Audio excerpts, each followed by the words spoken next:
Hey, what's up, coffee explorers? Well, I'm in Vietnam now. Actually, tomorrow I'm leaving to go to Bali, but I didn't really have time to film a video yet since I've been traveling. I just got in here yesterday. With that being said, I'm going to give you a talk that I did a few years ago about Kopi Luwak. How can that shit be sustainable? Is it possible? Well, let's find out. See you in a bit.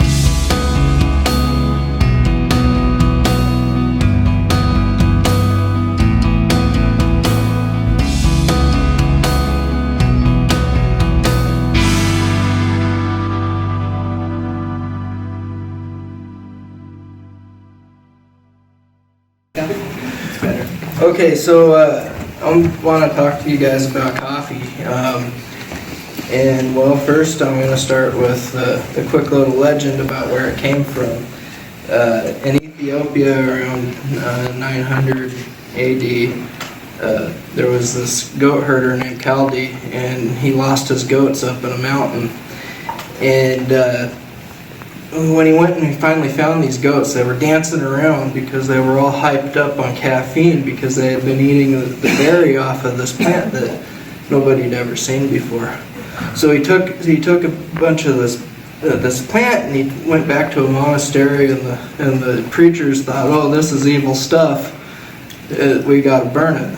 So they lit it on fire, and then they smelled it and they're like, oh, maybe we should give it another chance. So then they started drinking it and using it for prayer so that it would help them stay up through the night. Well, soon it ended up in Yemen, and then it went to Turkey, and it just expanded through the Middle East, and then some people from Europe got a hold of it, and it quickly expanded through Europe. And of course the Italians made espresso, and a lot of people really loved it in Europe. And that brings us to Asia. Well, the Dutch ended up bringing it to Japan around the mid-1800s. And a little bit after that, the French brought it, and when they colonized Vietnam, and they started growing it in Vietnam. And Vietnamese coffee is what has turned into a passion of mine. So I love Vietnamese coffee. I went there a couple years ago, and I found it, and I just fell in love with the coffee. And so I've been doing some research since I've been in this class, and then I found out that coffee grows in the Yunnan province of China. But it's too good for the people in China to drink. But it's not good enough for us, because we're coffee snobs over here in the United States, and that's good. So what's interesting is the coffee that I'm so passionate about is the coffee that's drank in China all the time. And and another interesting thing about why coffee took off in China in the first place was, the Chinese medicine people, they looked at it as a natural cure for things like insomnia. I know it sounds weird. I can't figure it out in my head. I guess maybe they had a problem with ADHD, but so I don't know. Some of you probably tried my coffee earlier today, and the last 2 years I've been traveling the world looking for the best coffee that I can find. I've been around the world 2 times, and still today the coffee from Vietnam is the best coffee that I've been able to put my hands on. And my entire mission the last 2 years has been based around cat shit. So yeah, there's a coffee in Vietnam, well, all around Southeast Asia that's eaten by this animal called the luwak in Indonesian, but it's also we know it as the palm civet, and it naturally eats the coffee off the plants and then poops it out. And I had some of that when I was in Vietnam 2 years ago with Hirsch and Tui's class, and I fell in love with it.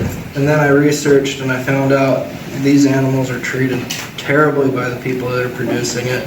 So I came and I decided I needed to figure out a way that I can make these animals' lives better. So I decided to get into the coffee industry myself, and I'm the first person who's been able to successfully import massive amounts of coffee into the United States from Vietnam. And I wouldn't have been able to do it if I hadn't gone overseas with Hirsch and Tui 2 years ago.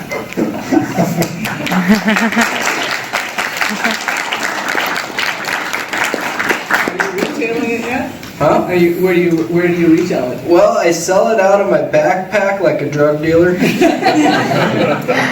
And I also have a website. It's omcoffeetea.com, and I'm also able to be found on Facebook. And if you want a business card, I've got some available. Why is Vietnam coffee so different from others? Well, I think a lot of it has to do with the soil conditions and the altitude that it's grown in, and just the regular weather patterns.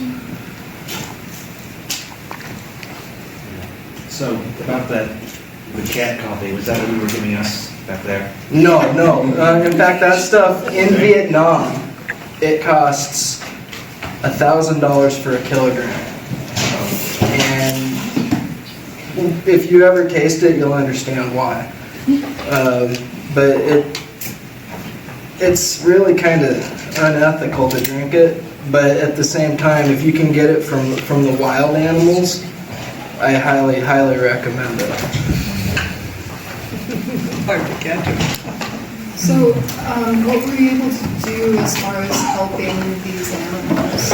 Okay, so my plan is I want to raise money. I'm going to end up starting a nonprofit organization to raise money, and then go over to the farms that are producing it and help them turn their entire coffee farms into giant cages, because as of right now, they keep one animal, and they're about the size of a large house cat, and they're very, very smart animals. They love people, they love interacting with each other, they're easy to litter box train, so there's no reason why they need to be in these 8 by 8 by 4 foot cages, one by one, and all they get to eat is coffee and bananas their entire lives.